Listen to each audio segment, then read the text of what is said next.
ધોરણ 11 commerce, chapter number 7, SP વિભાગ. બરાબર, એસપીસીસી વિષયમાં આપણે એસપી વિભાગના 7મા પાઠ વિશે અત્યારે માહિતી મેળવશું. પાઠનું નામ છે શેર મૂડી અને શેરના પ્રકારો. આ પાઠમાં આપણે કેટલું શીખવાનું છે તો કે 7.1 શેરનો અર્થ અને તેની વ્યાખ્યા, 7.4 શેરના પ્રકાર, એમાં equity share, preference share, 7.5 equity share અને પ્રેફરન્સ શેર વચ્ચેનો તફાવત, 7.7 શેરનું ડીમટીરિયલાઇઝેશન, 7.8 શેર બહાર પાડવાની રીત. 5 ટોપિક છે એ આપણે ભણવાના છે. એ 5 ટોપિક ભણીએ એટલે આપણો જે પાઠ છે બરાબર એની સંપૂર્ણ માહિતી તમને મળી જાય. હવે શરૂઆત કરીએ શેરનો અર્થ અને વ્યાખ્યા.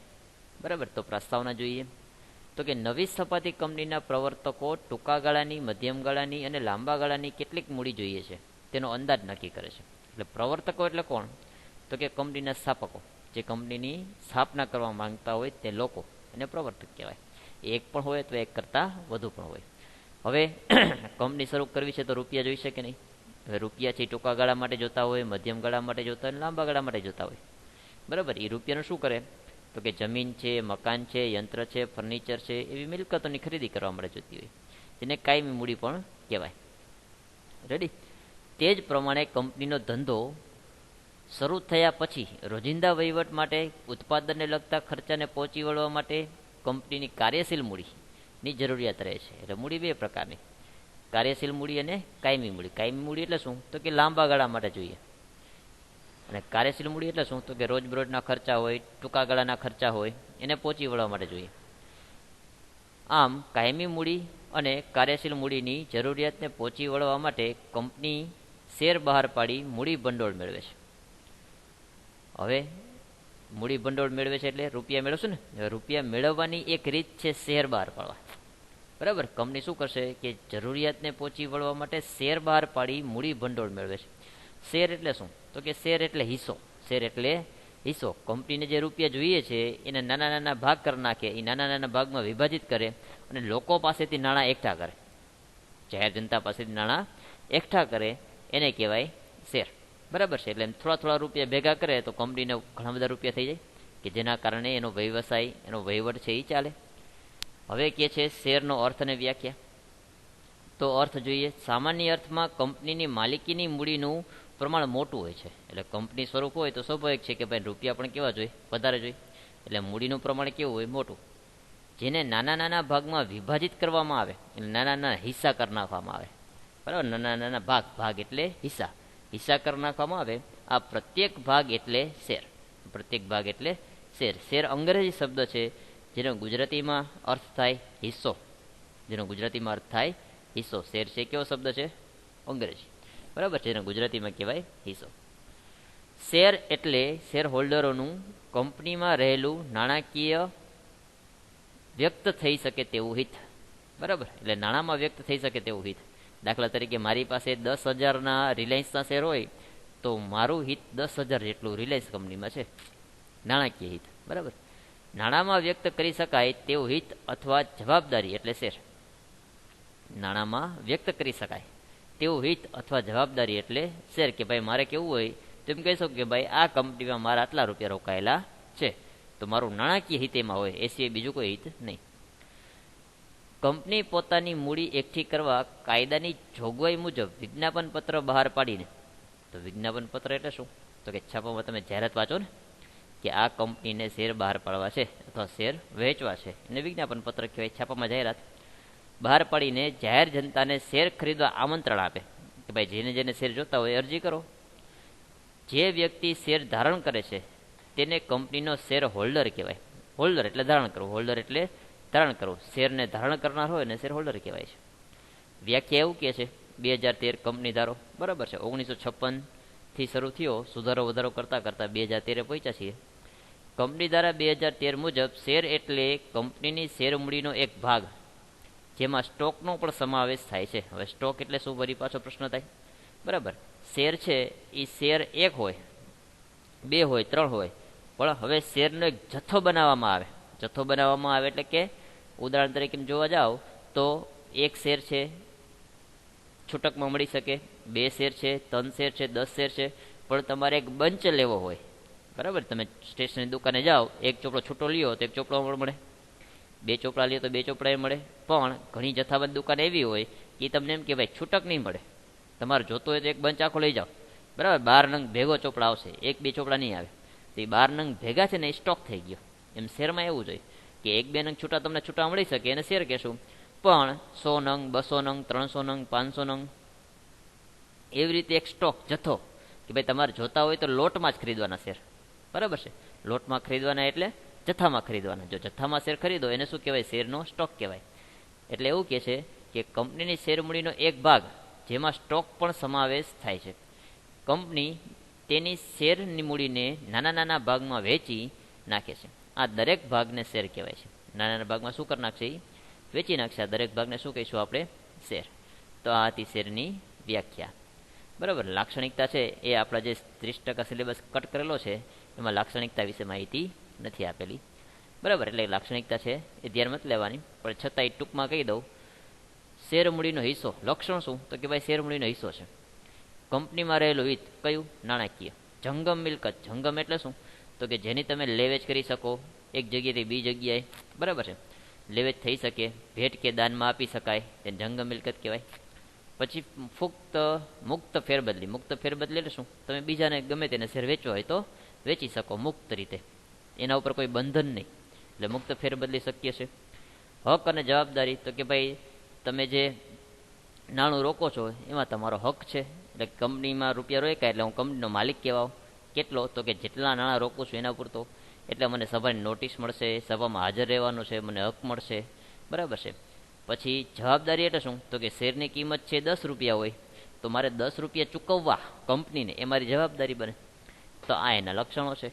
પછી શેર મૂડીના પ્રકાર છે, એના વિશે પણ જરાક માહિતી મેળવી લ્યો, બરાબર.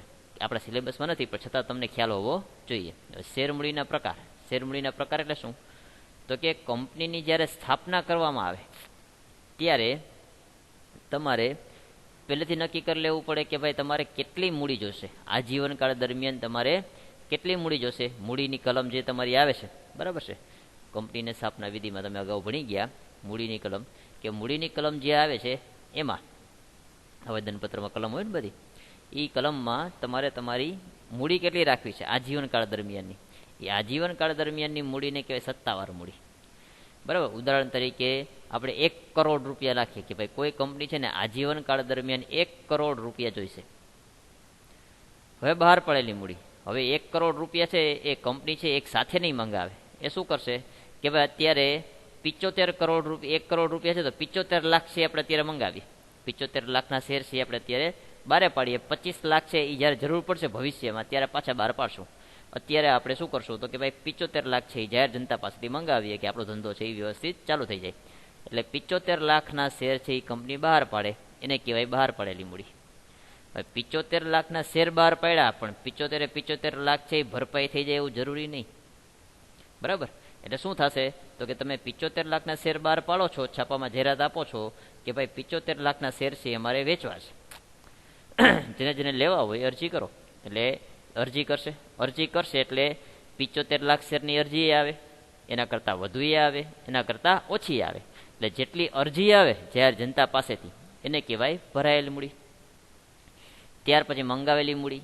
હવે શેરની કિંમત 10 રૂપિયા હોય તો કંપની એવું કરે કે ભાઈ અત્યારે આપણે 5 રૂપિયા મંગાવીએ, 5 રૂપિયા પછી મંગાવશું. તો કંપની અત્યારે 5 મંગાવ્યા તો મંગાવેલી મૂડી 5 કહેવાય. હવે તમે 5 મંગાવ્યા છે એમાંથી જાહેર જનતા જે ભરે, જાહેર જનતા છે એ 5 રૂપિયા મંગાવો તો 5 આપી દે, બરાબર. કોઈ છે 3 આપે ને 2 ના આપે. એટલે જેટલા જાહેર જનતા ભરે એને કહેવાય ભરપાઈ થયેલી મૂડી. એટલે શું કહેવાય? ભરપાઈ થયેલી મૂડી. તો આ રીતે એના પ્રકારો પાડવામાં આવે છે, બરાબર. એના વિશે વધારે તમારે સિલેબસમાં નથી અત્યારે. હવેનો ટોપિક તમારા સિલેબસમાં છે, બરાબર. શેરના પ્રકારો. હવે શેરના પ્રકારો સમજો. તો કે શેરના પ્રકારોમાં ઇક્વિટી શેર અને પ્રેફરન્સ શેર, આ 2 પ્રકારના ભાગ પડે છે.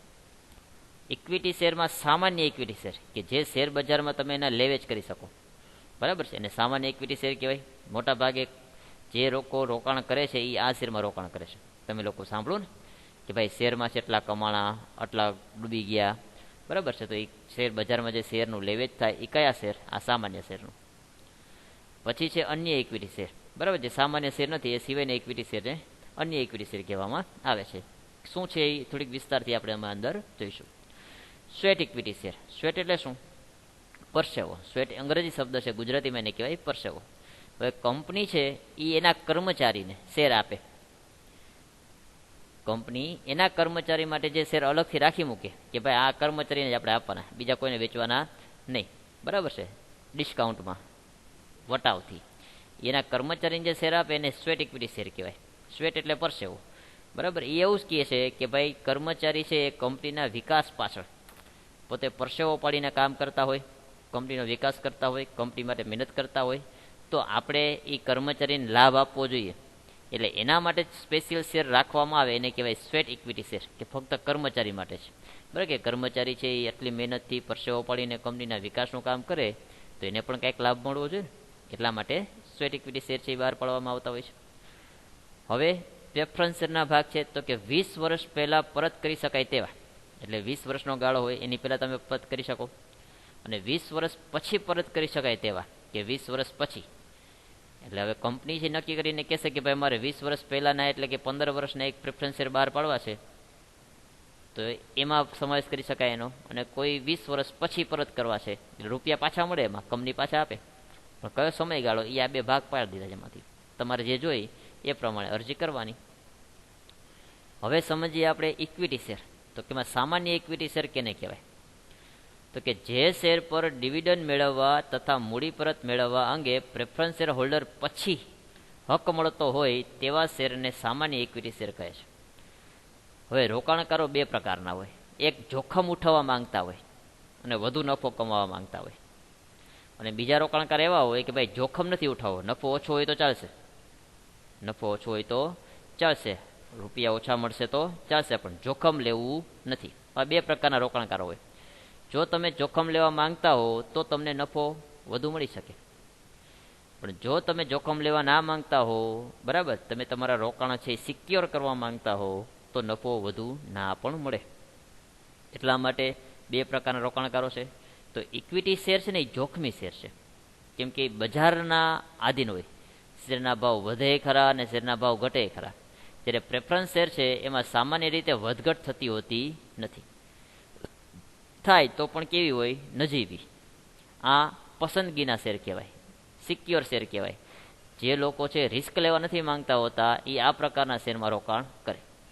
એટલે જ્યારે પણ કંપની બંધ થવાની હોય ત્યારે કંપનીએ પેલા આ લોકોને રૂપિયા ચૂકવવા પડે, પછી ઇક્વિટી શેર હોલ્ડરને મળે. જ્યારે શેર બજારનો લાભ છે રૂપિયા વધઘટનો, આ ઇક્વિટી શેર હોલ્ડરને મળે, બરાબર છે, પ્રેફરન્સ શેરને મળે નહીં. કેમ કે ઇક્વિટી શેર છે એના શેરનો ભાવ 10 રૂપિયાથી માંડીને વધીને 100 રૂપિયા, 1000 રૂપિયા સુધી પહોંચી જાય, અને 1000 રૂપિયાનો હોય તો 10 રૂપિયા એ પહોંચી જાય, રિસ્ક, બરાબર. એટલે 10નો શેર લઈને જો 1000 પહોંચી જાય તો કેટલી બધી આવક થાય, અને 1000નો શેર 10 પહોંચી જાય તો કેટલું બધું નુકસાન જાય. એટલે આવું આ શેરમાં શક્ય છે, ઇક્વિટી શેરમાં, જ્યારે પ્રેફરન્સ શેરમાં શક્ય નથી. એમાં શું થાય તો કે ભાવ બહુ સામાન્ય વધઘટ થાય. જ્યારે વ્યાજનો દર કેવો હોય? ડિવિડન્ડનો દર, વ્યાજ નહીં પણ ડિવિડન્ડ કહેવાય. ડિવિડન્ડનો દર કેવો હોય? નિશ્ચિત હોય, કે 10%ના પ્રેફરન્સ શેર હોય, 8%ના પ્રેફરન્સ શેર હોય, તમને દર વર્ષે વ્યાજ નિશ્ચિત મળે. એટલે કે ડિવિડન્ડ, સોરી, વ્યાજ નહીં પણ ડિવિડન્ડ. ડિવિડન્ડ છે એ શું મળે? નિશ્ચિત રીતે મળે. જ્યારે આમાં ડિવિડન્ડ છે એ તો કે નિશ્ચિત ના હોય, મળે ખરા ના એ મળે, કાંઈ નક્કી નહીં. આ શેર લોકો શું કામ પસંદ કરે? તો કે શેર બજારમાં તમે લેવેચ કરી શકો ને એના માટે પસંદ કરે, બાકી એનો બીજો કોઈ હેતુ હોતો નથી, બરાબર. હવે આગળ જઈએ આપણે. એટલા માટે કહે છે કે ભાઈ ડિવિડન્ડ એટલે નફાનો ભાગ. હો, ડિવિડન્ડ એટલે શું? નફાનો ભાગ. એટલે આમાં ડિવિડન્ડ નક્કી ના હોય, આપે ખરા ના આપે. જ્યારે આમાં ડિવિડન્ડ શું છે? ફિક્સ જ હોય, વ્યાજ શબ્દ નહીં હો, ડિવિડન્ડ શબ્દ લેવાનો, કે ભાઈ વર્ષ પૂરું થાય એટલે નફાનો જે ભાગ મળતો હોય એ ભાગ આ લોકોને મળે.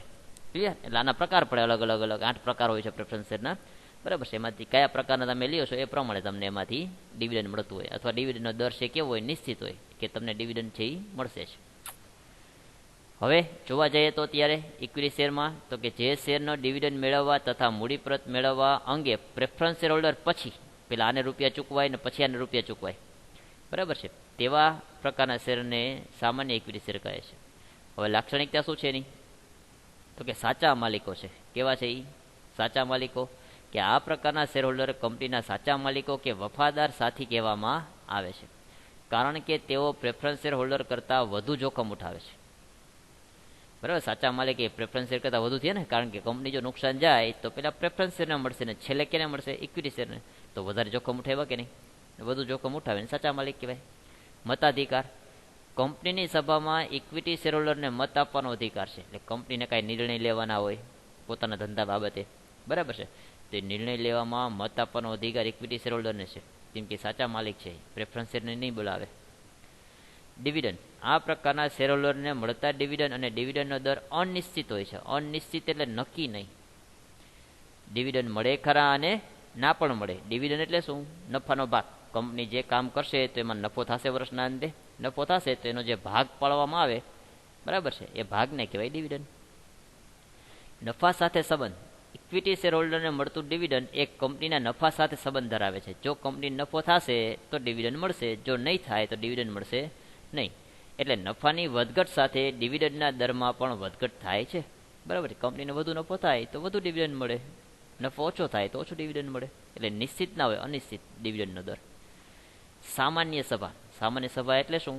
તો કે કંપનીની સામાન્ય સભામાં હાજર રહેવાનો, મતદાન કરવાનો તથા સંચાલકોને ચૂંટવાનો અધિકાર ઇક્વિટી શેરહોલ્ડરને મળે છે.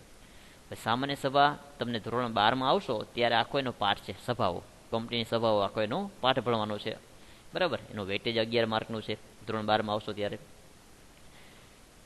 કંપની શું કરવું પડે? તો કે દર વર્ષના અંતે એક સભા બોલાવી ફરજિયાત છે. એ સભામાં શું હોય? તો કે કંપનીએ આખા વર્ષ દરમિયાન શું કામગીરી કરી, હવે શું કામગીરી કરશે, કંપનીને કેટલો નફો થયો, બરાબર છે, ભવિષ્યની શું રણનીતિ રહેશે, એ બધી ચર્ચા કરવાની હોય. કંપની ચલાવવા માટે જે સંચાલકો હોય, સંચાલકોને પણ એમાં નીમવાના હોય, એના માટે મતદાન કરવાનું હોય. તો આ બધી બાબતો છે એ સામાન્ય સભામાં હોય. તો એ સામાન્ય સભામાં હાજર રહેવાનો અધિકાર ફક્ત ઇક્વિટી શેરહોલ્ડરને છે, પ્રેફરન્સ શેરહોલ્ડરને નહીં, બરાબર છે, કેમ કે એ જ સાચા માલિકો છે. ઓલા તો શું છે? તો કે તમને ફક્ત રોકાણ કરો ને રૂપિયા લઈ જાઓ, ક્લિયર, પ્રેફરન્સ શેર ધારકો. જ્યારે ઇક્વિટી શેર ધારકો છે એ સાચા માલિકો કહેવામાં આવે છે. ત્યાર પછી છે મૂડી પરત. આ એક લક્ષણ છે. તો મૂડી પરત ક્યારે મળશે? તો કે સામાન્ય રીતે ઇક્વિટી શેર મૂડી કંપનીના અસ્તિત્વ દરમિયાન પરત કરવામાં આવતી નથી. એટલે તમે જે રૂપિયા રોક્યા છે એ કંપની જ્યાં સુધી ચાલુ છે ત્યાં સુધી તમને કંપની પાછા નહીં આપે. કંપની છે એ ઇક્વિટી શેરહોલ્ડરને રૂપિયા પાછા આપતી નથી જ્યાં સુધી જીવિત છે ત્યાં સુધી. ક્યારે મળે? કે જ્યારે કંપની ફડચામાં જાય ત્યારે. હવે મેં રિલાયન્સના 10,000ના શેર લીધા, તો રિલાયન્સ મને હવે 10,000 રૂપિયા પાછા ક્યારે આપશે? કે જ્યારે કંપની બંધ થાય, બરાબર છે, કોઈ પણ સંજોગોથી, ત્યારે રૂપિયા છેલ્લે જો વધશે એની પાસે તો મને પાછા આપશે. પણ હવે મેં 10,000 રૂપિયા રોક્યા પણ મારે રૂપિયાની જરૂરિયાત છે, તો મારે શું કરવાનું? તો હું કંપનીને શેર નહીં વેચી શકું, પણ હું શેર કેને વેચીશ? શેર બજારમાં વેચીશ. શેર બજારમાં અન્ય વ્યક્તિને વેચીશ. શું કરીશું? અન્ય વ્યક્તિને. એટલે જ્યારે અન્ય વ્યક્તિને વેચું ત્યારે એ મને શું કરશે? રૂપિયા આપી દેશે. એટલે તમારે શેર લે વેચ કરવા હોય તો શેર બજારમાં થાય, અને કંપની સાથે ના થાય. કંપની અલગ વ્યક્તિ છે, શેર બજાર અલગ છે, બરાબર છે. એટલે શેરની લેવેચ કરવી હોય તો શેર બજારમાં થશે. તમે એક વ્યક્તિથી બીજા વ્યક્તિ સાથે વેચી શકો, કંપનીને પાછા વેચી શકતા નથી. એટલે કંપની ક્યારે પરત કરશે? તો કે કંપની જ્યારે બંધ થશે ને ત્યારે પરત કરશે. એટલા માટે એનું લક્ષણ છે મૂડી પરત, કે ભાઈ કંપની બંધ થાય અસ્તિત્વ દરમિયાન પરત કરવામાં આવતા નથી. એટલે અસ્તિત્વ એટલે જ્યાં સુધી કંપની ચાલુ છે ત્યાં સુધી પરત નહીં કરે, ત્યાર પછી તો કે બંધ થાય ત્યારે પરત કરશે. વિસર્જન, વિસર્જન એટલે શું? તો કે કંપનીના વિસર્જન વખતે પ્રેફરન્સ શેર હોલ્ડરને મૂડી પરત કર્યા બાદ જો રકમ વધે તો ઇક્વિટી શેર હોલ્ડરને મૂડી પરત કરવામાં આવે છે. એટલે કે વિસર્જન એટલે કંપની બંધ કરવામાં આવી, એટલે વિસર્જન થઈ પ્રક્રિયા છે આખી આખી, બરાબર. વિસર્જન છે એના વિશે પણ એક આખો પાઠ છે ધોરણ 12માં, બરાબર છે. 12મા ધોરણમાં આપણે ભણશું કંપનીનું વિસર્જન. તો વિસર્જન એટલે કંપની બંધ થઈ જવી. અત્યારે ખાલી એટલું સમજો, બરાબર. કંપની બંધ થાય એટલે કંપની શું કરશે? બધી મિલકતો વેચી દેશે, રૂપિયા ભેગા કરી લેશે. રૂપિયા ભેગા કરશે એટલે પેલા દેવું ચૂકવશે. દેવું ચૂકવાઈ જાય પછી પ્રેફરન્સ શેર હોલ્ડરને રૂપિયા આપશે. પ્રેફરન્સ શેર હોલ્ડરને આપી દીધા પછી જો વધે તો ઇક્વિટી શેર હોલ્ડરને રૂપિયા મળે. એટલે વિસર્જન એ પણ એક લક્ષણ છે. લાભ અને વળતર, તો કે ઇક્વિટી શેર હોલ્ડરોને જુદા જુદા પ્રકારના લાભ અને વળતર મળે છે. દાખલા તરીકે હકના શેર, બોનસ શેર, શેરના બજાર ભાવ વધતા થતો લાભ વગેરે. હવે હકના શેર એટલે શું એના વિશે ટૂંકમાં માહિતી આપી દઉં, કેમ કે આના વિશે પાછા 12મા ધોરણમાં મોટા મોટા ટોપિકો છે ભણવાના. રેડી? પણ અત્યારે ખબર તો વિજય ને હકના શેર એટલે શું. તો કે તમે કોઈ કંપનીના શેર ખરીદા, હવે એ જ કંપની ફરીથી શેર બહાર પાડે બીજી વાર, ત્યારે પેલો હક તમને આપે કે ભાઈ તમારે શેર જોઈ છે. જો તમે ના પાડો તો જાહેર જનતાને હું આપું. એટલે જે વર્તમાન શેર હોલ્ડર છે, એટલે કે તમારી પાસે જે કંપનીના શેર છે તો તમે એના વર્તમાન શેર હોલ્ડર થયા. બરાબર.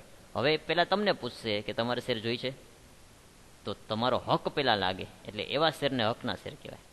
પછી બોનસ શેર. બોનસ શેર એટલે શું? તો કે કંપની પાસે ભંડોળ વધી જાય. હવે એ ભંડોળ અનામત ભંડોળ કહેવાય. એ અનામત ભંડોળ છે એ તમારી માલિકીનું જ કહેવાય, કારણ કે તમે જ માલિક છો. બરાબર. રૂપિયા છે અલગથી સાઈડમાં રાખ્યા હોય એને અનામત ભંડોળ કહેવાય. અનામત ભંડોળ વધી જાય એટલે કંપની શું કરે? તમને ફ્રીમાં આપે, કોઈ રૂપિયા ના લે.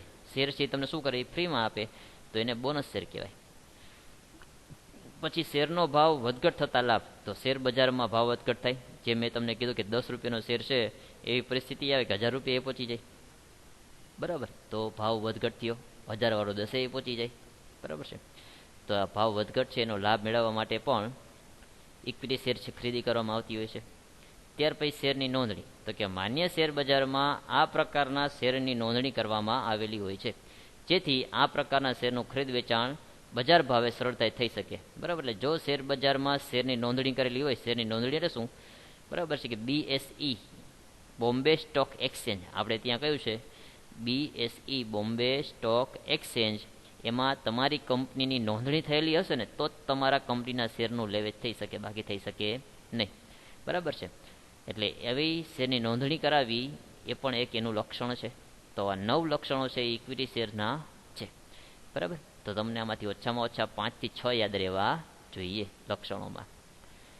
ત્યાર પછીનો પ્રકાર છે અન્ય ઇક્વિટી શેર. હવે અન્ય ઇક્વિટી શેરમાં શું કહે છે? તો કે 2 પ્રકારના હોય. એમાં મતાધિકાર સાથે ઇક્વિટી શેર અને ડિવિડન્ડના સંબંધમાં જુદા જુદા અધિકારો સાથે મતાધિકાર ધરાવતા ઇક્વિટી શેર. બરાબર. મતાધિકાર એટલે શું? તો કે તમારા ઇક્વિટી શેર એવા કે ભાઈ કંપનીની કોઈ પણ સભા હોય, કંપનીનો કોઈ પણ નિર્ણય હોય, એમાં તમે મત આપી શકો, તેના મતાધિકારવાળા ઇક્વિટી શેર કહેવાય. અને ડિવિડન્ડના સંબંધમાં કે ભાઈ તમારે બીજી કોઈ બાબતમાં નથી, પણ તમારે ડિવિડન્ડ કેટલું લેવું ને કેટલું ના લેવું એના સંબંધમાં જો તમે ઇક્વિટી શેર ધરાવતા હો તો એને કેવા કહેવાય? ડિવિડન્ડના સંબંધમાં અધિકાર ધરાવતા, મતાધિકાર ધરાવતા શેર. બરાબર. ડિવિડન્ડના સંબંધ. ડિવિડન્ડ એટલે શું? તો કે વર્ષના અંતે નફાનો ભાગ, જે નફો છે નફામાંથી ભાગ મળે એને કહેવાય ડિવિડન્ડ. રેડી? તો 2 પ્રકારના શેર છે અન્ય ઇક્વિટી શેરમાં, કે ભાઈ મતાધિકાર સાથે તમારો સંબંધ હોય અથવા ડિવિડન્ડના સંબંધમાં તમે મતાધિકાર ધરાવતા હો, તો એ 2 પ્રકારના શેરમાં પાડવામાં આવે છે. અને સ્વેટ એટલે મેં તમને કીધું એ મુજબ કર્મચારીને આપવામાં આવે. બરાબર. એટલે એવું કહે છે કે કંપની તેના સંચાલકો, કર્મચારીઓ અને વિશિષ્ટ જ્ઞાન ધરાવતા કર્મચારીઓને વટાવથી એટલે ઓછા ભાવે અથવા રોકડ સિવાયના અવેજથી, એટલે પગારની જગ્યાએ શેર આપી દે. જે શેર ફાળવે છે તેને સ્વેટ ઇક્વિટી શેર કહે છે. હવે સ્વેટ ઇક્વિટી શેર કેને મળ્યા? કર્મચારીને મળ્યા. સંચાલક એ કર્મચારી જ કહેવાય કંપનીના. પછી વિશિષ્ટ જ્ઞાન ધરાવતા કર્મચારી છે એને વટાવથી એટલે કે ઓછા ભાવે તમે આપો, એને સ્વેટ ઇક્વિટી શેર કહેવાય. સામાન્ય રીતે આ પ્રકારના શેરનો માન્ય શેર બજારમાં જે ભાવ હોય તેના કરતાં નીચા ભાવે ઓફર કરવામાં આવે છે, કારણ કે કર્મચારી છે એ પરસેવો પડીને કામ કરે તો એને પણ કંઈક લાભ મળવો જોઈએ ને, એટલા માટે નામ પડી ગયું સ્વેટ ઇક્વિટી શેર. હવે એના ફાયદા શું છે? બરાબર. એની જોગવાઈ જોઈ લઈએ, પછી લેક્ચર પૂરો કરીએ આપણે. તો ફાયદામાં કહે છે કંપનીના સંચાલકોને વળતરના સ્વરૂપે આપી શકાય છે. કે કંપની સંચાલકો વળતર એટલે તમે જે પગાર આપો છો એ કામ કરે એના બદલામાં તમારે વળતર સ્વરૂપે પગાર આપવો પડે ને. પગારની જગ્યાએ તમે શું આપી દો? અને શેર આપી દો. કંપનીના કર્મચારીઓને આ પ્રકારના શેર મળતા પગાર ઉપરાંત કંપનીને શેર ઉપર ડિવિડન્ડ સ્વરૂપે આવક થાય છે. બરાબર. એટલે કર્મચારીને શું થશે? પગાર તો મળશે જ, પણ ભેગા એ કામ કરશે એટલે એના કારણે નફો થશે. એકમને નફો થશે તો નફામાં ભાગ મળશે કે નહીં? એટલે એમ કહે છે કે ભાઈ પગાર તો મળે, એ ઉપરાંત ડિવિડન્ડ સ્વરૂપે પણ આવક થાય છે.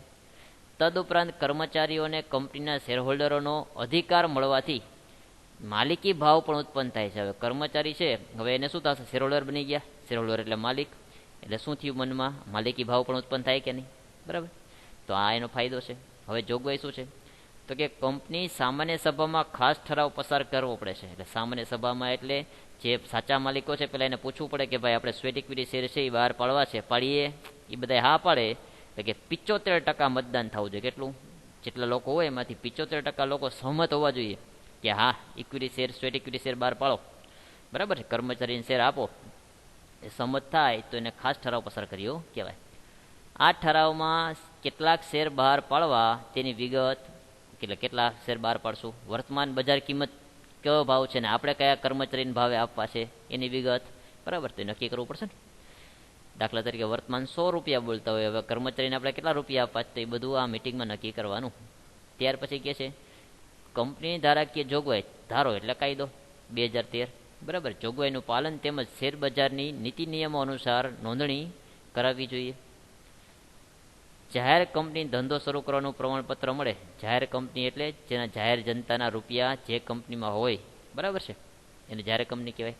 ને ધંધો શરૂ કરવાનું પ્રમાણપત્ર મેળવે ત્યારથી 1 વર્ષ પછી જ આ પ્રકારના શેર બહાર પાડી શકાય. એટલે શરૂઆતમાં ના બહાર પાડી શકો.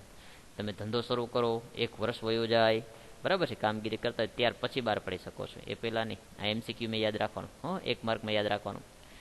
સામાન્ય રીતે આ પ્રકારના શેર 3 વર્ષ સુધી માલિકી ફેરબદલી થઈ શકતી નથી. એટલે 3 વર્ષ સુધી જો તમે કંપનીના કર્મચારી હો અને તમને કંપનીએ શેર આપ્યા તો 3 વર્ષ સુધી તમે આ શેરને વેચી નહીં શકો. માલિકીની ફેરબદલી એટલે શું? તો કે તમે એને વેચાણ નહીં કરી શકો, તમારી પાસે રાખશો. ફેરબદલી એટલે વેચવા કોઈને, બરાબર, એટલે વેચાણ કરી શકશો નહીં 3 વર્ષ સુધી, પછી ભલે વેચો.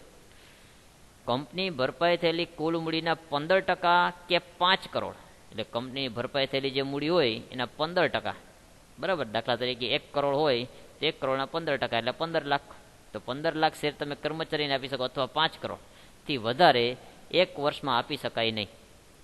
તેમજ કુલ મૂડીના 25%થી વધુ આ પ્રકારના શેર ફાળવણી કરી શકાશે નહીં. એટલે કુલ મૂડી તમારી જે હોય, કુલ મૂડી એટલે સત્તાવાર મૂડી, બરાબર છે, એના 25%થી વધારે રકમ થવી જોઈએ નહીં. અને ભરપાઈ થયેલી મૂડી હોય એના 15% અથવા 5 કરોડ, બરાબર, જે વધારે હોય એ જ તમે 1 વર્ષમાં આપી શકો, એનાથી વધારે આપી શકતા નથી, એવું કહે છે. તો આ હતું આપણું ઇક્વિટી શેર, એના પ્રકારો, બરાબર. પ્રેફરન્સ શેર છે એ આપણે નેક્સ્ટ લેક્ચરમાં